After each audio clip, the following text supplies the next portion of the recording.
اللهم صل على محمد وعلى آل محمد كما صليت على إبراهيم وعلى آل إبراهيم إنك حميد مجيد. السلام عليكم ورحمة الله وبركاته. نحمده ونصلي على رسوله الكريم، أما بعد، فأعوذ بالله من الشيطان الرجيم. بسم الله الرحمن الرحيم. يا أيها النبي إنا أرسلناك شاهدا ومبشرا ونذيرا وداعيا إلى الله بإذنه وسراجا منيرا. صدق اللہ مولانا العظیم.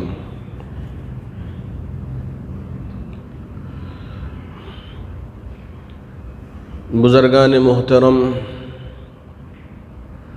اللہ رب ذوالجلال نے میرے اور آپ کے نبی تاجدار مدینہ احمد مصطفیٰ محمد مجتبیٰ صلی اللہ علیہ وسلم کی عظمت و رفعت کا اتنا خیال فرمایا کہ کبھی اللہ رب ذوالجلال نے خطاب کرتے ہوئے محمد کا لفظ ذکر نہیں فرمایا. آپ قرآن مجید کی مختلف آیات میں دیکھیں گے یا ابراہیم ملے گا یا نوح ملے گا، اسی طرح یا عیسیٰ ملے گا. دوسرے نبیوں کو خطاب کرتے ہوئے رب ذوالجلال نے ان کا نام لے کے یا کا ذکر فرمایا، یا ابراہیم یا نوح یا عیسیٰ. لیکن کہیں بھی قرآن مجید کی کسی آیت میں آپ کو یہ نہیں ملے گا کہ یا محمد یا احمد کر کے خطاب نہیں فرمایا. کیوں؟ اس لیے کہ اللہ رب ذوالجلال نے میرے اور آپ کے نبی کی شان رفعت کو بلند و بالا کر کے بتانا چاہا کہ میرے نبی کی شان یہ ہے کہ میں انہیں کبھی یا نبی سے پکارتا ہوں تو کبھی یا ایھا المزمل سے خطاب کرتا ہوں تو کبھی یا ایھا المدثر سے خطاب کر کے کہتا ہوں. ہاں، اگر کبھی اس طرح کی ضرورت پیش آئے تو وما محمد الا رسول قد خلت من قبلہ الرسل کے ذریعے ذکر فرمایا. اور اسی طرح ذکر فرمایا محمد الرسول اللہ، محمد اللہ کے رسول ہیں، لیکن میں نے خطاب نہیں کیا. اللہ رب ذوالجلال نے اپنے نبی سے خطاب کرتے ہوئے ارشاد فرمایا یا ایھا النبی، اے نبی، انا ارسلناک شاہدا ومبشرا ونذیرا، ہم نے آپ کو شاہد بنا کر بھیجا ہے کہ آپ تمام امتیوں کے بارے میں، تمام قوموں کے بارے میں قیامت کے دن گواہی دیں گے. شاہد بنا کے بھیجا ہے. مبشرا، خوشخبری دینے والے بنا کے بھیجا ہے. آپ خوشخبری دیں گے کہ کون جنت میں جائے گا، اس کے اعمال کیسے ہوں گے، کیا کرنا ہوگا اور کیا تمہارے لیے نتیجہ ملے گا. خوشخبری دے کر آپ کو بھیجا ہے. وَنَذِيرًا، ڈرانے والا بھی بنا کے بھیجا ہے کہ اگر تم اللہ کے احکامات پر نہیں چلو گے، نبی کے بتائے ہوئے طریقے پر نہیں چلو گے تو تمہارے لیے جہنم اللہ نے تیار کر کے رکھا ہے. اللہ کے نبی علیہ السلام نے امت کو ڈرایا، قوم کو ڈرایا، اس لیے نبی کے لیے یہ فرمایا کہ ہم نے آپ کو نذیر بھی بنا کے بھیجا. اتنا ہی نہیں، اللہ نے یوں فرمایا کہ وہ داعیا الی اللہ بإذنہ، نبی اپنی طرف سے نہیں، اپنی جانب سے نہیں، اپنی خواہش سے نہیں، بلکہ اللہ کے حکم سے لوگوں کو اللہ کی طرف بلاتے ہیں. وَدَاعِيًا إِلَى اللَّهِ بِإِذْنِهِ وَسِرَاجًا وَمُنِيرًا، آپ کو اللہ نے چراغ بھی بنایا، روشنی پھیلانے والا بھی بنایا. اس طرح سے جہاں بھی آپ جائیں تو آپ کے اطراف یہ جو ظاہری ہم سمجھتے ہیں کہ چراغ جلانے سے روشنی پھیل جاتی ہے، اسی طرح سے بھی بنایا. اور یہ بھی بنایا کہ جہاں بھی جاتے ہیں ہدایت پھیلاتے ہیں اور ہدایت کا نور پھیلاتے ہیں. اما عائشہ صدیقہ رضی اللہ تعالی عنہ نے اسی لیے فرمایا تھا، ایک تاریک رات تھی، تاریک رات، میں کپڑے سی رہی تھی، اچانک میرے ہاتھ سے سوئی نیچے گر گئی، میں سوئی کو تلاش کر رہی تھی، سوئی نہیں مل رہی تھی، میرے سرتاج میرے آقا تاجدار مدینہ احمد مصطفیٰ محمد مجتبیٰ صلی اللہ علیہ وسلم میرے حجرے میں داخل ہوئے، سارا حجرہ روشن ہو گیا، آپ کے اس چہرے انور کے نور میں میں نے اپنی کھوئی ہوئی سوئی کو تلاش کر لیا۔ وَسِرَاجًا، آپ کو اللہ نے سراج بھی بنایا کہ آپ لوگوں کو غلط راستے سے نکال کر صحیح راستے کی طرف لے آتے ہیں، جیسا سراج یعنی چراغ میں لوگ راستہ پاتے ہیں، میرے نبی کی ذات اقدس کے ذریعے لوگ غلط راہ سے نکل کر صحیح راستے پہ آتے ہیں۔ جہاں اب تک ایک دوسرے کے دشمن تھے، ایک دوسرے کے خون کے پیاسے تھے، اللہ کے رسول علیہ السلام نے ان کے درمیان کی عداوت کو نکال کر بھائی چارگی پیدا فرمایا۔ وَسِرَاجًا وَمُنِيرًا، اللہ نے فرمایا کہ یہ تو جیسے چاند روشنی پھیلاتا ہے، اسی طرح میرا نبی بھی دنیا میں روشنی پھیلاتا ہے۔ اللہ رب ذوالجلال نے آپ کی ذات اقدس کے ہر پہلو کو ہمارے لیے روشن بنایا ہے کہ آپ کا چہرے انور، آپ کے دست مبارک، آپ کا لعاب دہن، آپ کے ختم مبارک اگر کہیں پڑ جائیں تو جی ہاں مدینۃ المنورہ میں بیماریاں ہی بیماریاں تھیں، جیسے ہی میرے نبی کا قدم مبارک مدینۃ المنورہ کی سرزمین پہ پڑا، پہلے تو یثرب کہا جاتا تھا، یا اہل یثرب لا مقام لکم، قرآن نے بھی ذکر فرمایا، لیکن اب یثرب نکلا مدینۃ المنورہ طیبہ، کہ یہ پاک شہر، یہ روشنی پھیلانے والا شہر کس کے ختم مبارک کے پڑھنے سے یہ پاک بن گیا؟ یہ میرے اور آپ کے محبوب نبی تاجدار مدینہ احمد مصطفیٰ محمد مجتبیٰ صلی اللہ علیہ وسلم کے ختم مبارک کے پڑھنے سے مدینۃ المنورہ ہو گیا، روشن ہو گیا، طیبہ بن گیا۔ جی ہاں، اللہ رب ذوالجلال نے آپ کے لیے جو کتاب عطا فرمائی ہے، یہ بطور معجزے کے عطا فرمایا۔ یہ نبی اپنی ذات سے لکھی ہوئی کتاب نہیں ہے کہ آپ نے لکھ دیا اور پیش کر دیا، قوم نے اسے قبول کر لیا۔ جی ہاں، آپ کے مقابلے میں بہت سارے لوگوں نے قرآن کی طرح کتاب لکھنا چاہا، لیکن سب ناکام ہو گئے۔ اب بھی آج بھی لوگ اس پر الزام تراشیاں کر کے قرآن کو کمزور کرنے کی کوشش کرتے ہیں۔ قسم ہے میرے رب ذوالجلال کی، رب ذوالجلال نے فرمایا اِنَّا نَحْنُ نَزَّلْنَا الذِّكْرَ وَإِنَّا لَهُ لَحَافِظُونَ، قرآن کو ہم ہی اتارنے والے ہیں۔ ارے دشمنوں تم جتنی بھی کوشش کر لو، ارے منافقوں تم جتنی بھی کوشش کر لو، قرآن کے ایک لفظ میں تبدیل نہیں کر پاؤ گے، اس لیے کہ ہم حفاظت کرنے والے ہیں۔ وَلَقَدْ يَسَّرْنَا الْقُرْآنَ لِلذِّكْرِ فَهَلْ مِن مُدَّكِرٍ، غور و فکر کرنے والو، ہم نے تمہارے لیے قرآن کو آسان کر دیا ہے۔ یہ رب کی بھیجی ہوئی کتاب ہے، یہ نبی کے طرف سے لکھی ہوئی کتاب نہیں ہے۔ اقرأ بسم ربک الذی خلق، خلق الانسان من علق، اقرأ وربک الاکرم الذی علم بالقلم، پہلی وہی نازل ہوئی۔ اما خدیجۃ الکبریٰ رضی اللہ تعالیٰ عنہا کی بارگاہ میں نبی تشریف لائے، کہا زملونی زملونی، مجھے چادر اڑاؤ، اس لیے کہ وہی جب اتری ہے میں اسے برداشت کر نہیں پا رہا ہوں۔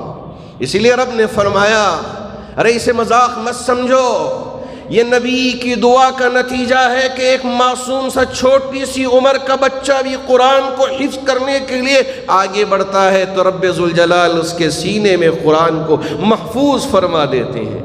لیکن اگر یہی قرآن پہاڑ پہ اتار دے کہ تم اسے رکھو، اللہ فرماتے ہیں لو انزلنا هذا القرآن على جبل لرأيته خاشعا متصدعا من خشیت اللہ، اللہ کے ڈر سے، قرآن کے نزول سے وہ پہاڑ ریزہ ریزہ بن جاتا، ٹکڑے ٹکڑے بن جاتا۔ ہاں، یہ میرے نبی کا سینہ تھا، آپ نے وہی کو برداشت کیا، گئے خدیجۃ الکبریٰ رضی اللہ تعالی عنہ کے پاس، کہا زملونی زملونی، چادریں اڑا رہی ہیں لیکن آپ کی ٹھنڈک کم نہیں ہو رہی ہے۔ بہت بعد اللہ کے رسول علیہ السلام کو اطمینان ہوا، یہ قرآن کوئی معمولی کتاب نہیں ہے، اسی لیے اللہ نے فرمایا لا ریب فی، اس میں کوئی شک و شبہ نہیں ہے، ذالک الکتاب لا ریب فی، یہ وہ کتاب ہے جس میں شک و شبہ نہیں ہے۔ کتنی جگہ اللہ نے فرمایا نزلنا، ہم نے اس کو اتارا ہے، ہم نے اس کو بھیجا ہے۔ یہ قرآن مجید کی 6666 آیتیں ہیں۔ قیامت تک آنے والا کوئی بھی منافق، کوئی بھی غلط قسم کا انسان قرآن میں تبدیل کرنا چاہے، قسم ہے میرے رب ذوالجلال کی، اس کے زیر و زبر میں بھی تبدیل کر نہیں پائے گا۔ جتنی بھی بکواس کر لے، جتنی بھی شیطانیت اختیار کر لے، اور جتنا بھی غلط قسم کا بیان دے لے، اس میں کسی قسم کی کوئی تبدیلی آ نہیں سکتی۔ میری نبی کے شان میں بھی ابو جہل نے گستاخی کیا تھا، اللہ رب ذوالجلال نے اس کا حشر بتا دیا کہ دیکھو نبی کی شان میں گستاخی کرنے والے کا حشر کیا ہوگا۔ اللہ نے روئے زمین پہ ہی بتا دیا۔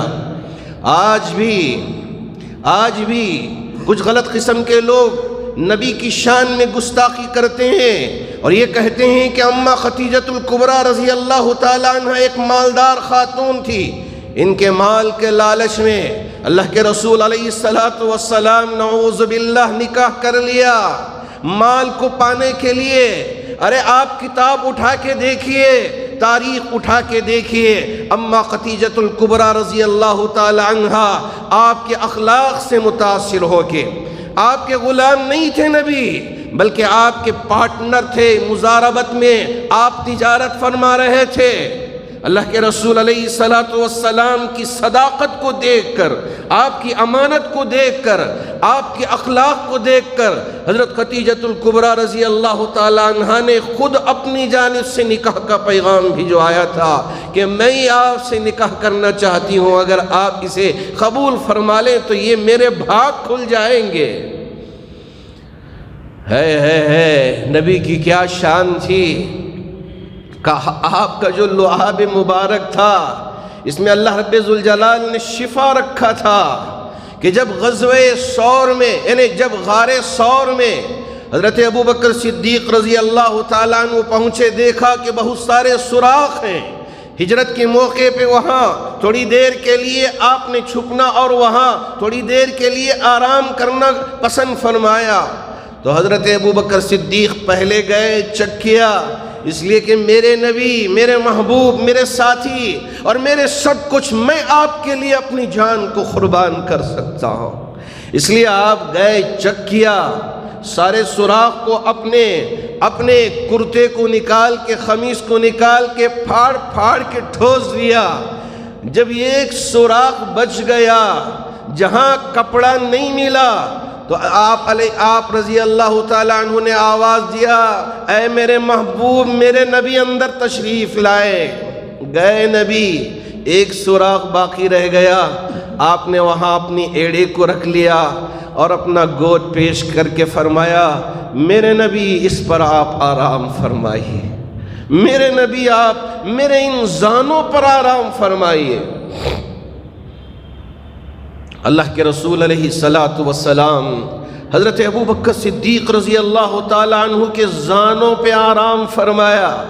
اب ایک سانپ ڈھستا رہا، تکلیف بڑی، آنکھوں سے آنسو نکلے، حضرت ابوبکر کے رخسار سے ہوتے ہوئے، داڑھی سے نکلتے ہوئے نبی کے رخسار پہ گرا، نبی کی آنکھ کھلی، احساس ہوا کہ کچھ تکلیف ہے میرے یار کو، کچھ تکلیف ہے میرے دوست کو۔ اس لیے پوچھا، ابو بکر کیا ہوا، کوئی تکلیف ہے؟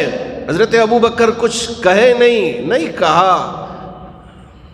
اللہ کے رسول علیہ السلام ایسے ہی سمجھ کے فرمایا، نہیں کچھ تکلیف ہے، ہٹاؤ۔ تو دیکھا کہ میرے غار یار کو سام ڈھس رہا ہے۔ اللہ کے رسول علیہ السلام نے فرمایا ابو بکر یہ تو میرے دیدار کا انتظار کر رہا تھا، اسے دیکھنے دو، یہ تو میرے دیدار کا انتظار کر رہا تھا۔ پھر آپ نے اپنا لعاب مبارک نکال کے حضرت ابو بکر کی تکلیف جہاں تھی وہاں لگا دیا، حضرت ابو بکر کی تکلیف دور ہو گئی۔ یہ تھی آپ کی شان۔ اسی لیے اللہ نے فرمایا وَرَفَعْنَا لَكَ ذِكْرَكَ، ہم نے آپ کی شان کو، آپ کے ذکر کو بہت بلند کیا ہے، بہت بلند کیا ہے۔ حضرت آدم علیہ السلام نے بھی دیکھا کہ جس ہستی کا نام اللہ نے اپنے نام کے ساتھ عرش کی تختی پہ لکھا ہے، اسی کے ساتھ میں کہوں کہ میری توبہ قبول کر لے، اے میرے رب عرش پر تیرے نام کے ساتھ جس نام کو لکھا ہے اس کے صدقے میں تجھ سے پکار کے کہتا ہوں میری توبہ کو قبول فرما لے۔ اللہ رب ذوالجلال نے حضرت آدم کے بھی خیال میں ڈالا کہ وَرَفَعْنَا لَكَ ذِكْرَكَ۔ جی ہاں، حضرت ابو قتادہ رضی اللہ تعالیٰ عنہ غزوہ بدر میں، غزوہ احد میں جب دیکھا کہ دشمنوں کی تیر آ رہے ہیں آگے سے، آپ نبی علیہ السلام کے آگے آ گئے۔ نبی کی حفاظت میری ذمہ داری ہے، میری جان چلے جائے کوئی بات نہیں، لیکن نبی کی آن بان شان میں ذرہ برابر بھی فرق نہیں آنا چاہیے، ذرہ برابر بھی فرق نہیں آنا چاہیے۔ اس لیے حضرت ابو قتادہ رضی اللہ تعالیٰ عنہ آگے آئے، تیر گھسا، ہانگ ختم، چہرہ زخمی۔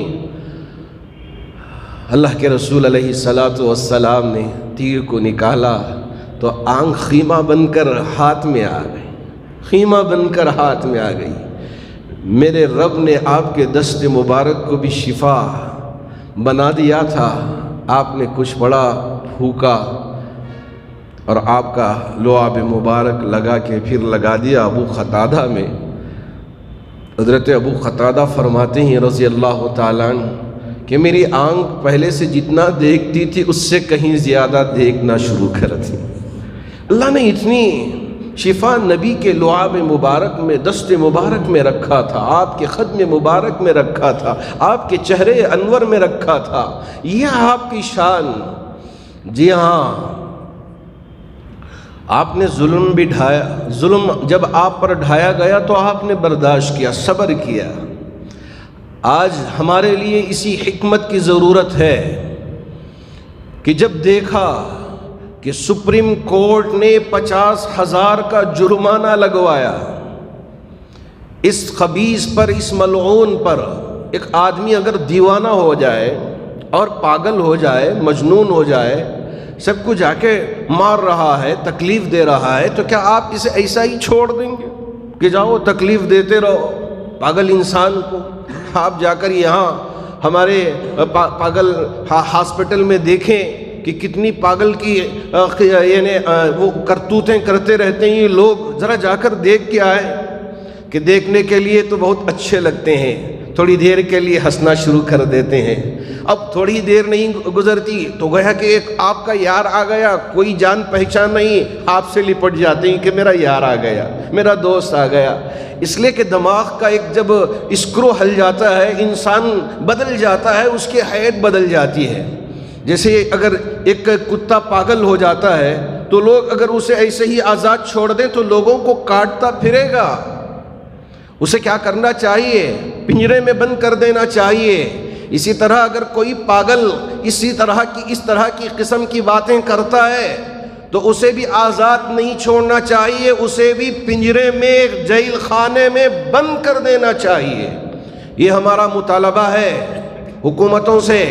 اگر آپ چھوڑ کر رکھو گے، دیکھو گے ابو جہل کو بھی اللہ نے نہیں چھوڑا، اور جب اللہ کے نیک بندے ان کے ساتھ شداد نے، فرعون نے، حامان نے جس طرح کی حرکتیں کی، اللہ نے انہیں بھی نیست و نابود کر دیا۔ جی ہاں، غزوہ بدر میں 313 تھے، اللہ رب ذوالجلال نے بتا دیا کہ دیکھو ہمارے ماننے والوں کی ہم کیسے حفاظت کرتے ہیں، ہمارے سچوں کی کیسی حفاظت ہم کرتے ہیں، ذرا دیکھ لو۔ اگر ہم کم ہی کیوں نہ ہو، یہ نہ سمجھیں کہ طاقتور نہیں ہے۔ اگر ہمارے لوگ سچے دل کے ساتھ، صدق دل کے ساتھ اللہ کی بارگاہ میں ہاتھ اٹھا کے دعا کریں، قسم ہے میرے رب ذوالجلال کی عرش بھی تھامنے لگ جاتا ہے، تھر تھرانے لگ جاتا ہے۔ آج ہماری ہی کمزوری ہے کہ ہم گناہوں کے دلدل میں اتنا پھنس گئے، جھوٹ موٹ میں، غلط کاموں میں، بے حیائی میں، فحاشی میں ہم اتنا مبتلا ہو گئے۔ ہم ہاتھ اٹھا کے دعا مانگ رہے ہیں، ہمارا رب ہماری دعاؤں کو رد کر رہا ہے، اور ہماری کوئی ضرورت نہیں ہے ہمارے رب کو۔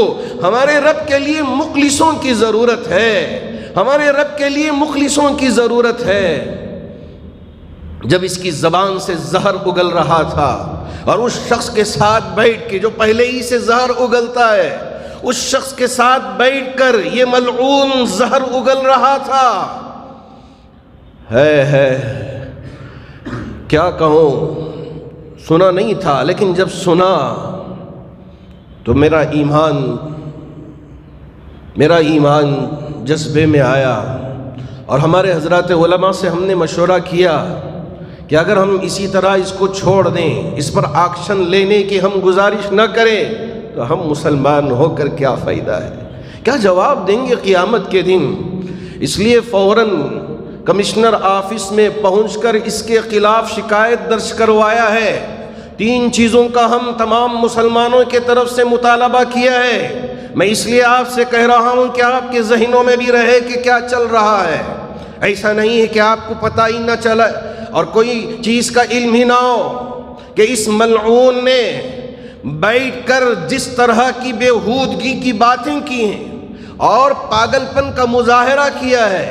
ہم نے مطالبہ کیا ہے کہ اس پاگل کو، جبکہ وہ احباب جو تریپورہ کے اندر فیکٹس فائنڈنگ کے لیے جاتے ہیں تو ان پر آپ UAPA لگاتے ہیں، اور یہ دہشت گرد ہے، اس کے ذریعے یہ دہشت پھیل رہی ہے، اس کو پہلے UAPA کے ذریعے اندر کروانا ہوگا۔ یہ ہمارے تمام مسلمانوں کے طرف سے پہلا مطالبہ ہے۔ اور یہ جو کتاب، اس کے اندر اس نے بکواس لکھا ہے، اس کو بیان کیا جائے، اس کی تمام نسخوں کو ضبط کیا جائے اور اسے جلا دیا جائے، اسے کہیں میں نے بازار میں لانے کی اجازت نہ دی جائے۔ یہ ہمارا مطالبہ ہے حکومتوں سے۔ جی ہاں، اللہ کے رسول علیہ الصلاۃ والسلام کی شان میں کسی طرح کی گستاخی ہم برداشت نہیں کریں گے۔ میرے رب نے جب ہمیں یہ حکم دیا ہے وَلَا تَسُبُّوا الَّذِينَ يَدْعُونَ مِن دُونِ اللَّهِ فَيَسُبُّوا اللَّهَ عَدْوًا بِغَيْرِ عِلْمٍ، مسلمان کبھی کسی کے معبودوں کو برا بھلا نہیں کہتا، کبھی کسی کو غلط نہیں کہتا، کبھی کسی کے بارے میں گالیاں نہیں دیتا۔ یہ اللہ کا حکم ہے، وَلَا تَسُبُّوا الَّذِينَ يَدْعُونَ مِن دُونِ اللَّهِ۔ ہاں، اللہ کے علاوہ ایک کسی اور کی عبادت کرتے ہیں، تم انہیں برا بھلا مت کہو، گالیاں مت دو۔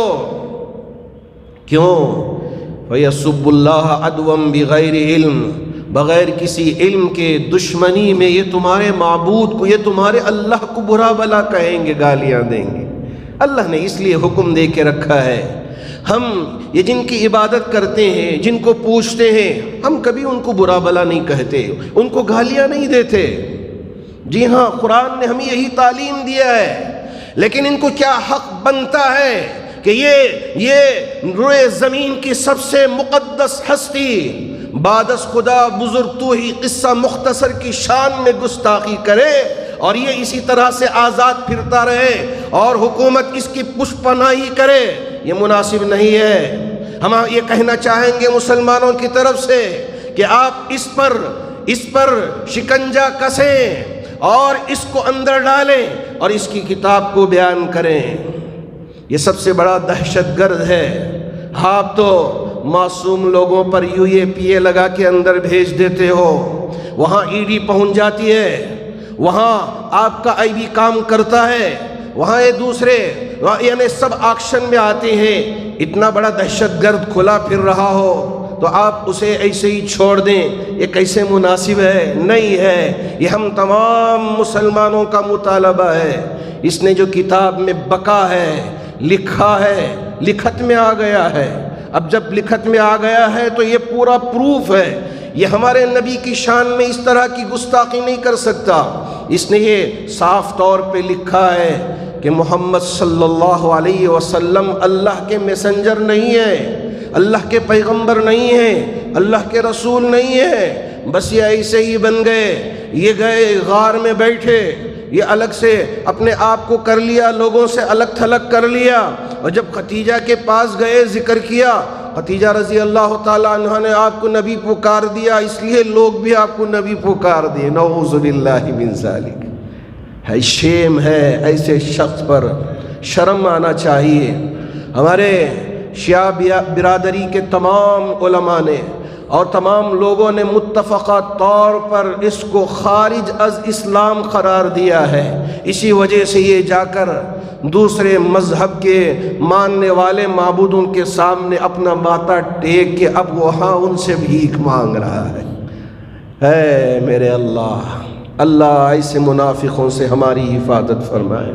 اللہ رب ذوالجلال نے اسی لیے فرمایا ان المنافقین فی الدرک الاسفل من النار، جو منافق ہوتے ہیں جہنم کے 7 درجات ہیں، اور سب سے جو نچلا درجہ جہاں سخت ترین عذاب ہوگا وہاں ان منافقوں کا ٹھکانہ ہوگا۔ ان المنافقین فی الدرک الاسفل من النار، جہنم کا سب سے نچلا طبقہ وہاں، اور یہ ایسا ٹھکانہ ہوگا جہاں اتنا سخت ترین عذاب ہوگا کہ میں آپ کو وہ سارے تفصیلات بیان ہی کر نہیں پاؤں گا۔ یہ نام تو رکھ لیا وسیم رضوی ملعون، اور کام کرتا ہے منافقوں کا، اور یہ سمجھاتا ہے کہ میں دیکھو جی ہاں عبداللہ بن ابی یہ منافق تھا، نبی کی بارگاہ میں بیٹھتا تھا اور اسلام کے خلاف اور نبی کے خلاف کام انجام دیتا تھا، یہ نبی کی بارگاہ میں بیٹھ کر۔ وہ دور میں جب منافق ہو سکتا ہے تو آج کے دور میں منافق کیوں نہیں؟ آج کے دور میں بھی یہ منافق پنپ سکتے ہیں۔ جی ہاں، اللہ ان کو موقع دے گا۔ عبداللہ بن ابی کو بھی اللہ نے موقع دیا، ایسا نہیں ہے کہ اللہ کو پتہ نہیں تھا، نبی کے خلاف کام کر رہا تھا، نبی کی شان میں گستاخی کر رہا تھا، لیکن اللہ نے اسے ڈھیل دے کے رکھا تھا، لیکن اللہ نے پکڑا۔ اما عائشہ صدیقہ رضی اللہ تعالی عنہ کے خلاف غلط پروپیگنڈا کرنے والا، غلط خبریں پھیلانے والا عبداللہ بن ابی جو منافقوں کا سردار تھا، لیکن اللہ نے اسے ڈھیل دیا، چھوڑ کے رکھا تھا۔ یہ اللہ کا طریقہ ہے، یہ اللہ کی سنت ہے۔ آپ یہ نہ سوچیں کہ یہ اتنا بک رہا ہے، کیوں یہ پھر رہا ہے، یہ کیوں چھوڑے رکھا ہے اللہ نے۔ جی ہاں، یہ اللہ کا طریقہ ہے، سنت اللہ التی قد خلت من قبل، اس سے پہلے بھی اللہ کا یہی طریقہ ہے، آج بھی اللہ کا یہی طریقہ ہوگا۔ لیکن ہمارا حق یہ ہے کہ ہم مطالبہ کریں، ہم دانشمندی، دور اندیشی، حکمت کے ساتھ کام کریں۔ میں ہمارے سپریم کورٹ کے مسلم وکلاء سے جو سپریم کورٹ کی میں پریکٹس کر رہے ہیں ان سے بھی میں اپیل کرنا چاہوں گا کہ آپ سپریم کورٹ میں تمام ہندوستان کے مسلمانوں کے طرف سے PIL داخل کریں، پبلک انویسٹیگیشن آپ داخل کریں، PIL داخل کریں۔ یہ آپ کے بھی ایمان کا تقاضا ہے، ناموس رسالت کا تقاضا ہے کہ اس ملعون کو اندر کروانے کے لیے آپ سپریم کورٹ کا دروازہ کھٹکھٹائیں۔ جی ہاں، یہ ہمارا مطالبہ ہمارے سپریم کورٹ کے وکلاء سے ہے۔ جب کبھی بھی ہماری ضرورت پیش آئے گی، میں اللہ کے گھر میں بیٹھ کے کہہ رہا ہوں کہ کبھی ہم پیچھے ہونے والوں میں سے نہیں ہیں۔ ہم تمام مسلمان آگے آ کر آپ کا سپورٹ کرنے کے لیے، جہاں کہیں بھی آپ دستخط کرنے کے لیے کہیں گے، دستخط کرنے کے لیے تیار ہیں انشاءاللہ۔ ہم ناموس رسالت کی شان میں ذرہ برابر بھی کمی آئے یا کوئی فرق آئے، اسے برداشت نہیں کریں گے۔ حضرات صحابہ نے نبی کی شان کو سمجھا، نبی کی رفعت کو سمجھا، اللہ رب ذوالجلال نے حضرات صحابہ کو رضی اللہ عنہم ورضوا عنہ قرار دیا، اور اللہ نے ہمیں نبی کی امت میں پیدا فرمایا ہے۔ اس لیے جی ہاں، میری آخری آپ سے یہ گزارش ہے کہ آپ ذرا تہجد میں اٹھ کے دعا کریں کہ اس وقت نبی کے ماننے والوں کی حالت زار ہے۔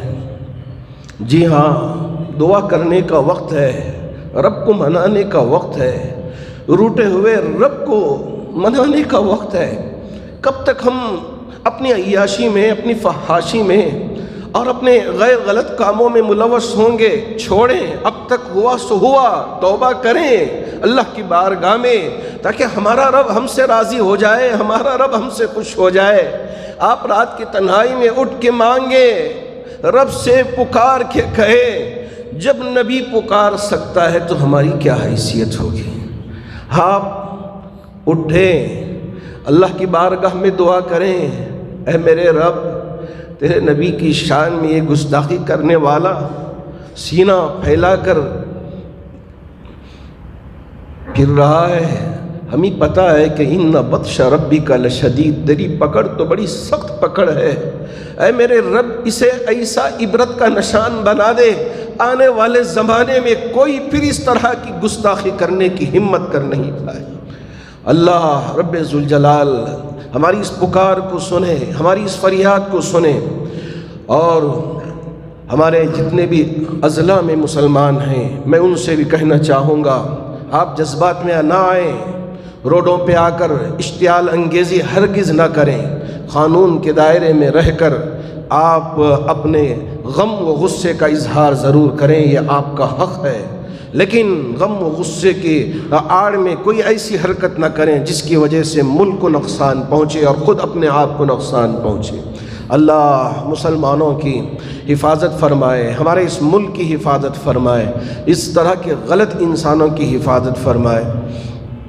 جی ہاں، ابھی کل یوم تعلیم کا دن گزرا ہمارے اس ملک میں، 11 نومبر، جو مولانا ابوالکلام آزاد سب سے پہلے تعلیمی منسٹر بنائے گئے، تعلیمی وزیر بنائے گئے۔ تو آپ مکے سے تعلق رکھتے تھے، آپ کی ولادت مکے میں ہوئی، آپ کی مادری زبان عربی تھی، آپ کے والد بیمار ہوئے تو علاج کے لیے ہندوستان کلکتہ آئے۔ اب اللہ رب ذوالجلال نے یہیں آپ کے لیے ٹھہرنا نصیب فرمایا۔ حضرت مولانا ابوالکلام آزاد یہاں رہ کر اردو سیکھا، یہاں رہ کر انگریزی سیکھا، یہاں رہ کر بنگالی سیکھا اور مختلف زبانیں سیکھے۔ اس کے بعد آپ وزیر تعلیم بھی بنے۔ یہ ہمارے ملک کی پرمپرا ہے اور یہ ہمارے ملک کی شان ہے کہ یہاں تمام مل کر تمام مذاہب کے لوگ مل کر اس ملک کی خدمت انجام دیتے ہیں، یہی اس ملک کی شان ہے۔ اللہ کرے کہ ہمارے اس ملک کی ہمیشہ حفاظت فرمائے اور تعلیم کے لیے ہمیں بھی کام کریں، اللہ اس کی توفیق عطا فرمائے۔ ابھی آپ نے اخبار میں شاید پڑھا ہوگا کہ منگلور میں ایک وہ بوڑھا شخص جو گاڑی میں سنگترے ڈال کر بیچا کرتا تھا، اس نے دیکھا کہ میں پڑھا لکھا نہیں ہوں، ہمارے یہ گاؤں کے بچے کیوں نہ لکھیں، کیوں نہ پڑھیں، کیوں ترقی نہ کریں۔ اس نے یہ سوچ کر ایک چھوٹی سی عمارت بنا کے وہاں پرائمری اسکول کا آغاز کیا، بچوں کو پڑھانا لکھانا شروع کیا۔ اس کے بعد اس پورے گاؤں کو گویا کہ ایک تعلیم کا سینٹر بنا دیا، دوسرے اطراف و اکناف سے بھی بچے وہاں پہنچ کر تعلیم پا رہے تھے۔ ابھی قریب میں یعنی 8 نومبر کو اس کو ہمارا یہاں کا سب سے قیمتی ایوارڈ جسے کہا جاتا ہے اس سے نوازا گیا، اس وجہ سے کہ جب وہ جا رہا تھا بغیر چپل کے جا رہا تھا اور وہ یہ بتا رہا تھا کہ میں تو ایک دیہات کا رہنے والا ہوں، میں اپنی مٹی پہ بغیر چپل کے پھرتا ہوں، یہاں بھی بغیر چپل کے آ گیا ہوں۔ تو تعلیم کے لیے اگر ہم کام کرتے ہیں تو یہ بہت بڑی خدمت ہے۔ تو میں آپ احباب سے بھی کہنا چاہوں گا، ایک سنگترا فروش یعنی سنگ ترا بیچنے والا تعلیم کی اتنی بڑی خدمت انجام دے سکتا ہے تو ہم اور آپ کتنی بڑی خدمت انجام دے سکتے ہیں، آپ ہی ذرا اندازہ لگائیں۔ اسی وجہ سے جامع مسجد ٹرسٹ نے بنی گپا میں دارالقرآن کی تعمیر کا اہتمام کیا۔ وہاں اس وقت حفاظ طلباء علماء تعلیم پا رہے ہیں۔ انشاءاللہ جب تیار ہوں گے آپ کے سامنے نتیجہ ظاہر ہوگا تو آپ کو بھی رشک ہوگا کہ ہمارے یہ طلباء کیسے تعلیم میں آگے بڑھ رہے ہیں۔ ہمارے جہاں جہاں بھی معصوم سے بچے ہیں ان کو ملازمت نہ بھیجیں، معمولی یعنی پیسوں کے لیے ہم ان کو کام پہ لگا دیں، یہ مناسب نہیں ہے۔ ان کو تعلیم سے آراستہ کریں، اللہ اس کی توفیق عطا فرمائے۔ میں شکر گزار ہوں ہمارے تمام مصلیوں کا جو ہر ہفتہ بند مٹھی چادروں میں ڈال کر مسجد کی خدمت انجام دیتے ہیں۔ جی ہاں، جہاں ہمارے گھر کی ضرورتوں کو پورا کرنا یہ ہماری ذمہ داری ہے، اللہ کے گھر کی ضرورتوں کو پورا کرنا بھی یہ ہماری ذمہ داری ہے۔ بند مٹھیاں چادروں میں ڈال کے جاتے ہیں بہت سارے وہ احباب، اللہ ان کو جزائے خیر دے۔ جیسے ایک سنگ ترا فروش اسکول تعمیر کیا، اسی طرح ہمارے چھوٹے چھوٹے تاجر چھوٹی چھوٹی پونجی کو ہفتہ بھر جمع کر کے یہاں بند مٹھی چادر میں ڈال کے چلا جاتی ہے۔ اللہ ان کے اس جذبے کو قبول فرما کر جتنے بیمار ہیں ان کو شفا عطا فرمائے، جو پریشان حال ہیں ان کی پریشانیوں کو دور فرمائے، جو قرض میں مبتلا ہیں ان کے قرض کی ادائیگی کی شکلیں و صورتیں پیدا فرمائے، جو مرحومین دنیا سے رخصت ہو گئے ہیں تمام مرحومین کی بھرپور مغفرت فرمائے۔ آمین۔ وآخر دعوانا ان الحمد للہ رب العالمین۔